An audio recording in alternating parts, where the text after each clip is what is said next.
Hey guys, welcome to our sphere video. Spheres and everything else that we're covering this chapter is actually pretty easy compared to pyramids and cones and whatnot, but a lot of the same rules applies. This is gonna be our rundown video. We're gonna just jump through it super quickly. So with that, let's just jump right on in. So first off, when we're dealing with spheres, spheres are three-dimensional circles. Basically, they're literally a ball. It's literally a ball. We have one of the main points is our center. So our center is any point on the sphere that is equidistant to this point. Excuse me, any distant, any. This is the point where every point on top of my circle is equidistant from. So that's this point right over here. Normally there will be a dot or something there implying that it is the sphere. Whenever you're drawing a sphere, normally you have this kind of flattened out circle and a rounded circle here. And on that flattened circle, that's where you are going to be drawing your center. Okay.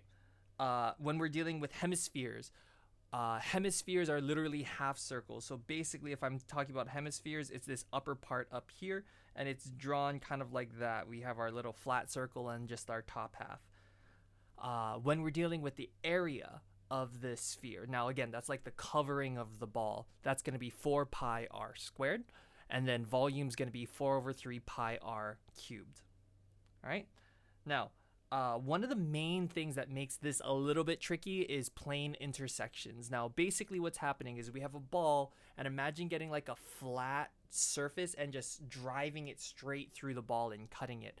That's what these plane intersections are doing. So this over here is an example of a plane intersection right over here. Now, the plane intersection, like I said, is like a flat surface, but when it cuts through the ball, it creates this circular area, and that's how we show these plane intersections. Now, if you notice C over here, that's going to be my center. Whenever there's this floating point on the inside, that's going to be my center.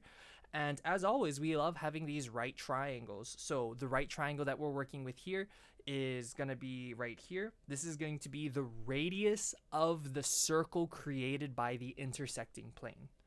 This distance right here is the distance from the plane to the center. Now again, as always, distance is taken at a 90-degree angle, which is what gives us this nice right triangle. And finally, my radius of my circle, or my radius of my sphere, and then that's going to be this point over here. And whenever you're doing this over here, I can say, hey, if you have this part and this part, you can figure out this third part over here. One way that they can hide what AB is they'll say something like the area of the plane created by the intersection is going to be like 16 pi, which is how you'll know this is going to be 4. All right, so that's the main thing when we're dealing with spheres, literally a ball. Volume is going to be 4 over 3 pi r cubed. Area is 4 pi r squared.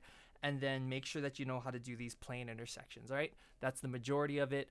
Check out the homework. The homework's really not that difficult. A lot of the problems deal with volumes and melting things down. That's pretty common problems. There is one really difficult problem, so make sure you ask me if you need any help. Check in with me during those study hall hours. Just message me on Discord if you need it. And if not, see you guys later. Have a great week.